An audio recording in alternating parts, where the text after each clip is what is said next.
Nossa equipe é a equipe 6 de saneamento. Nós iremos falar sobre tratamento secundário e terciário. Então, o tratamento secundário é a etapa na qual ocorre a remoção da matéria orgânica por meio de reações bioquímicas. Os processos podem ser aeróbicos ou anaeróbicos. Os processos aeróbicos simulam um processo natural de decomposição com eficiência no tratamento de partículas finas em suspensão. O oxigênio é obtido por aeração mecânica, agitação ou por insuflação de ar. Já os aeróbicos consistem na estabilização de resíduos feitos pela ação de micro-organismos na ausência de ar ou oxigênio elementar. O tratamento pode ser referido como fermentação mecânica. Tanque de aeração.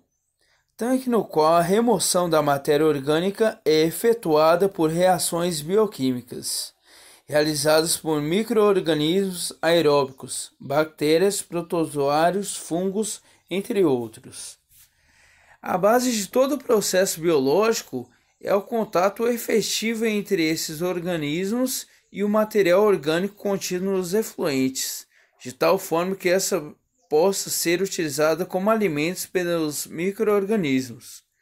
Os micro-organismos convertem a matéria orgânica em gás carbônico, água e material celular, crescimento e reprodução dos micro-organismos. Decantação secundária e retorno do lodo. Etapa em que ocorre a clarificação do afluente e o retorno do lodo. Os decantadores secundários exercem um papel fundamental no processo de lodos ativos. São os responsáveis pela separação dos sólidos em suspensão presente no tanque de aeração, permitindo a saída de um afluente clarificado, e pela sedimentação dos solos em suspensão no fundo do decantador, permitindo um retorno do lodo em concentração mais elevada. O efluente do tanque de aeração é submetido à decantação, onde o lodo ativado é separado, voltando para o tanque de aeração. O retorno do lodo é necessário para suprir o tanque de aeração com a quantidade suficiente de micro-organismos e manter a relação alimento-micro-organismo, capaz de decompor a maior eficiência do material orgânico. O afluente líquido, oriundo do decantador secundário, pode ser descartado diretamente para o corpo receptor. Pode ser oferecido ao mercado para usos menos nobres, como lavagem de ruas e regar o jardim, ou passar por tratamento para que possa ser reutilizado internamente. Elevatória do lodo excedente, descarga do lodo. Etapa em que acontece o descarte do lodo excedente, os sólidos suspensos. Lodo produzido diariamente correspondente à reprodução das células que se alimentam do substrato. Devem ser descartadas do sistema para que este permaneça em equilíbrio. Produção de sólidos é igual a descarte de sólidos.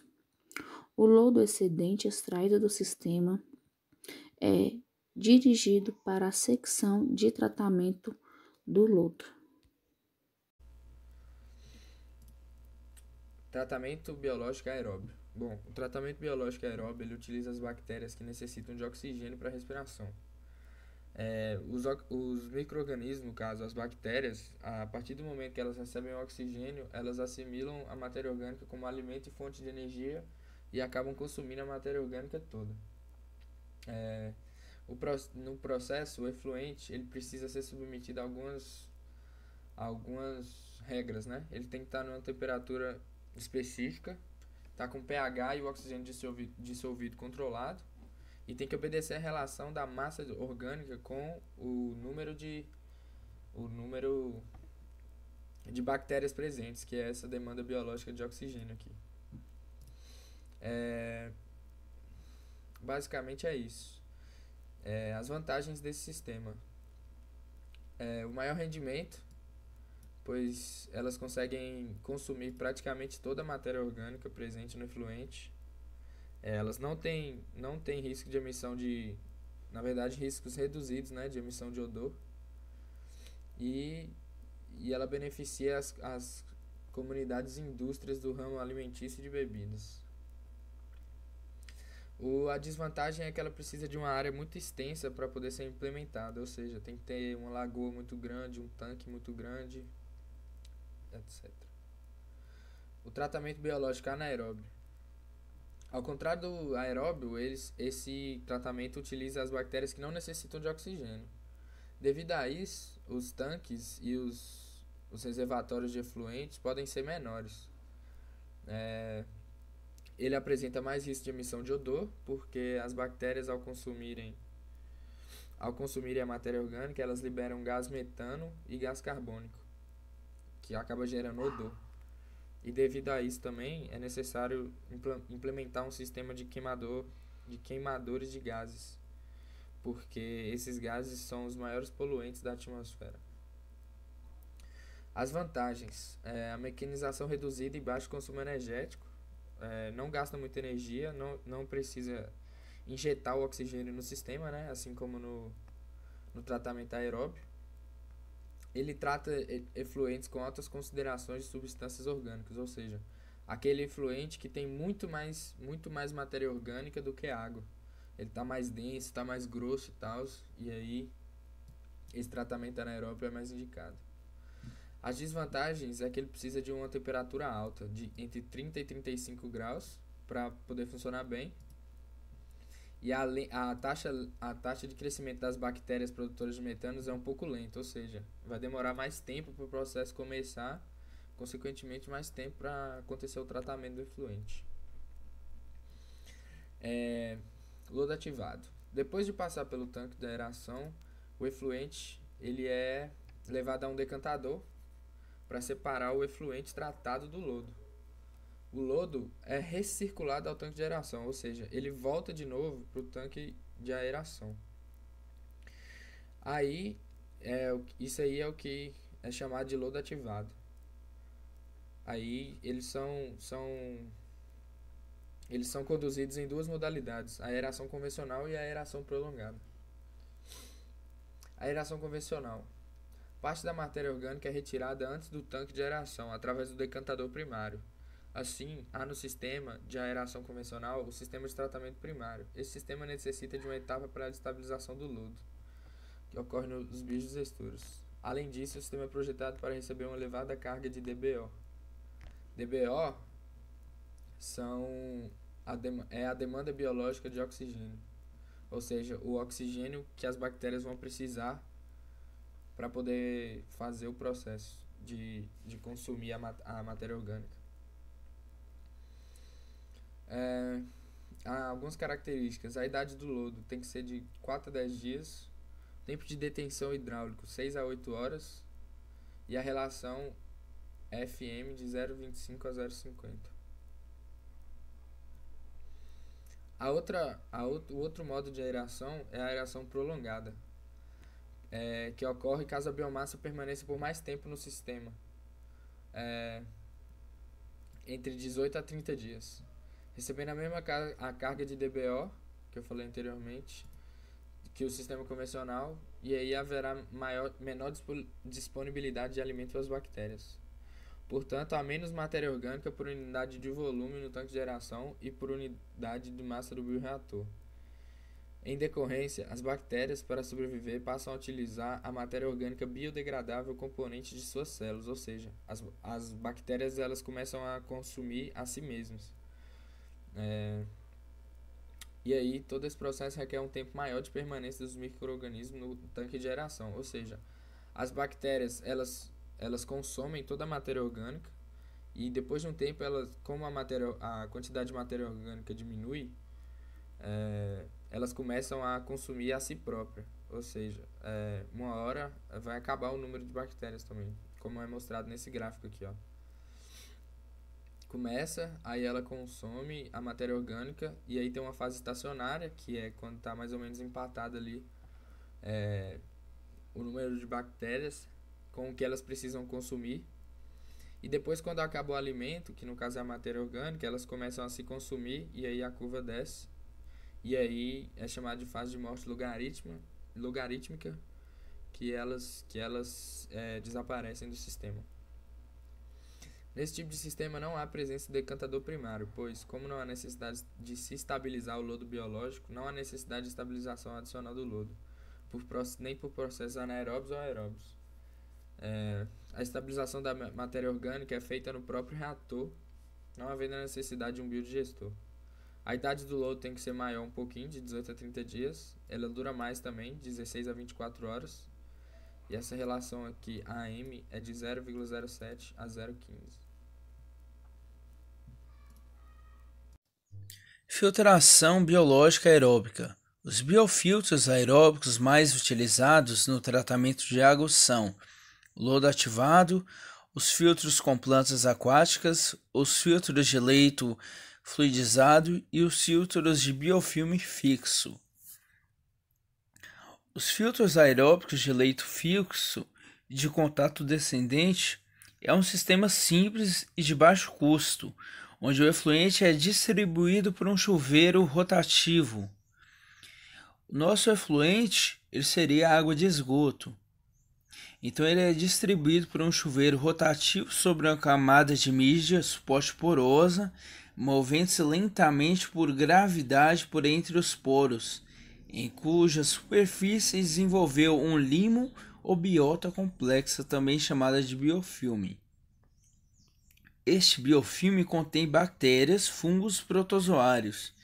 Enquanto o efluente perco lá na superfície porosa, essa comunidade absorve os nutrientes orgânicos dissolvidos, extraindo o alimento para seu desenvolvimento e assim purificando a água. Então esses micro-organismos, eles se alimentam dos nutrientes orgânicos e assim purificando a água. Mas existe também um grande problema nesse sistema, que é a possível oclusão ou entupimento de porosidade pelo desenvolvimento descontrolado de biofilmes. Mas por ser de baixo custo e muito fácil de ser utilizado, ele é um dos mais utilizados.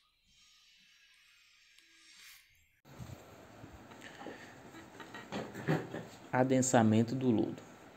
Essa etapa acontece com a redução do volume do lodo, que consiste em reduzir a grande quantidade de água e deve-se realizar a redução do seu volume, ou seja, pegar o lodo e reduzir o seu volume.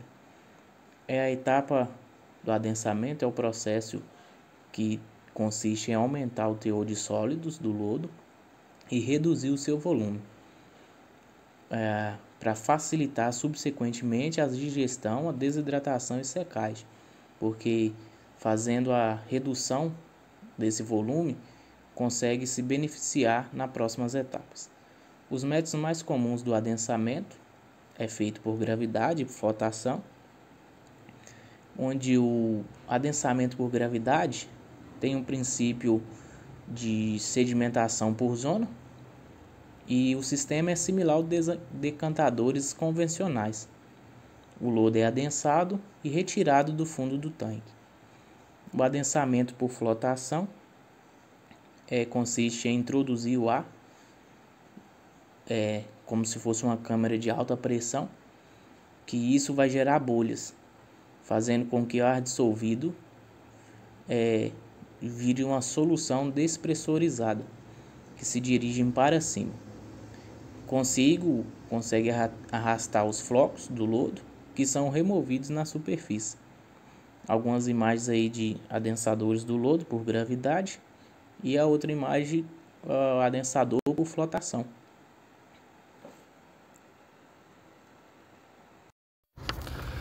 Digestão anaeróbia. A digestão anaeróbia ela é feita para estabilizar substâncias instáveis e matéria orgânica no lodo. além dos processos citados no texto, né, como destruir os micro-organismos, estabilizar as substâncias, reduzir o volume do lodo, que é principalmente para isso que ela é usada, ela também é usada para a produção de gás, onde o gás também pode ser usado para gerar energia. A digestão, ela é dividida em 3 fases, como a da imagem abaixo. A primeira fase é a hidrólise ou liquefação, onde o material orgânico é transformado em compostos dissolvidos ou matéria orgânica volátil. A segunda é a gaseificação, que ela também pode ser subdividida em fermentação ácida, onde os compostos são transformados em ácidos orgânicos voláteis, e fermentação, a segunda parte é a fermentação acetogênica, onde os produtos da subfase anterior podem ser transformados em acetato, hidrogênio, monóxido de carbono. E a terceira e última fase é o adensamento, onde os produtos são transformados principalmente em gás metano. Pode reparar na imagem abaixo, os produtos finais. Reforçando, né, que é importante destacar que o objetivo principal desse processo é a decomposição de tratamento de esgoto. Condicionamento químico do lodo. O condicionamento químico do lodo é a etapa na qual ocorre a estabilização do lodo pelo uso de produtos químicos, tais como cloreto férrico, cal, sulfato de alumínio e polímeros orgânicos. O condicionamento, o que consiste em estabilização química do lodo? Você vai adicionar produtos químicos alcalinos para levar o pH do lodo até 12 ou mais, por pelo menos 2 horas, aumentando a temperatura. Então isso vai resultar na inativação de micro-organismos, que é o principal objetivo do processo. O produto alcalino de fácil aplicação, igualmente econômico, mais utilizado nesse processo é a cal virgem. A estabilização química do lodo tem uma desvantagem no aumento, dos custos operacionais e o aumento da massa de lodo, que vai incluir a cal que você vai ter que adicionar nesse processo. A cal é uma das opções. E vai ter eficiência na redução de organismos patogênicos, os organismos que fazem mal à saúde. E também na redução de odor. A fração H2S decresce à medida que o pH aumenta.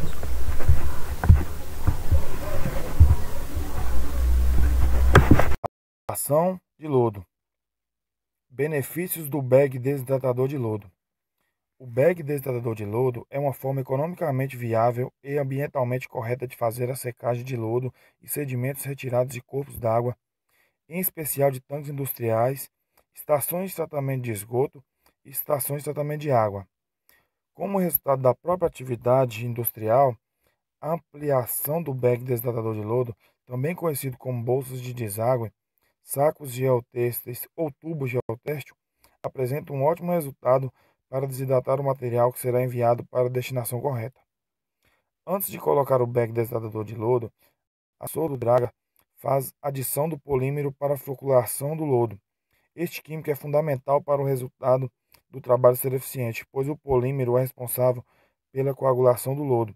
Para todo esse processo é necessário um preparo prévio da área que irá receber os bags desidratador de lodo, como as canaletas de drenagem do deságue, a geomembrana PAD.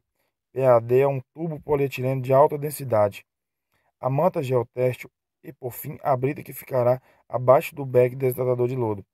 A Soludraga utiliza em seu processo uma série de técnicas de concentração de lodo, bombeamento do lodo com maior concentração de sólidos possíveis, buscando a máxima eficiência do bag desidratador de lodo, fazendo a filtração do lodo em seu deságue no menor tempo possível, atingindo em alguns casos de 20 a 25% de sólidos em até 20 dias.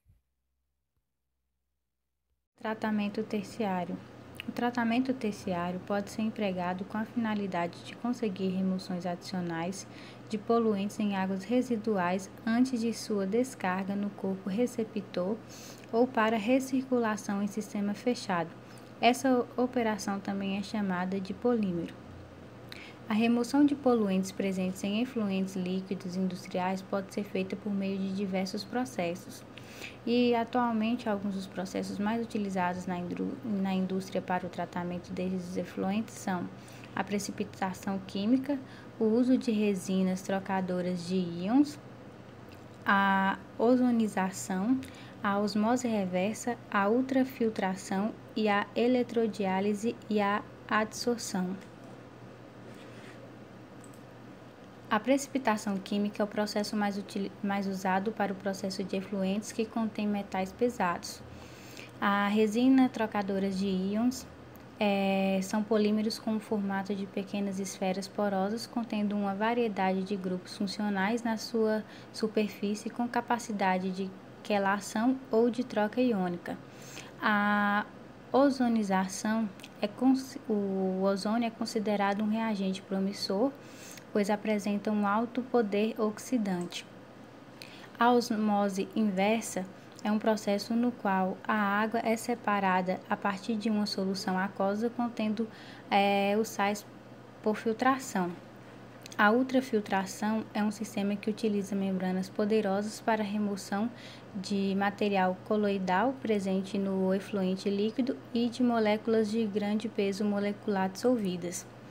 A eletrodiálise são componentes iônicos de uma solução, onde são separados através de uso de uma membrana semipermeável de seletiva iônica.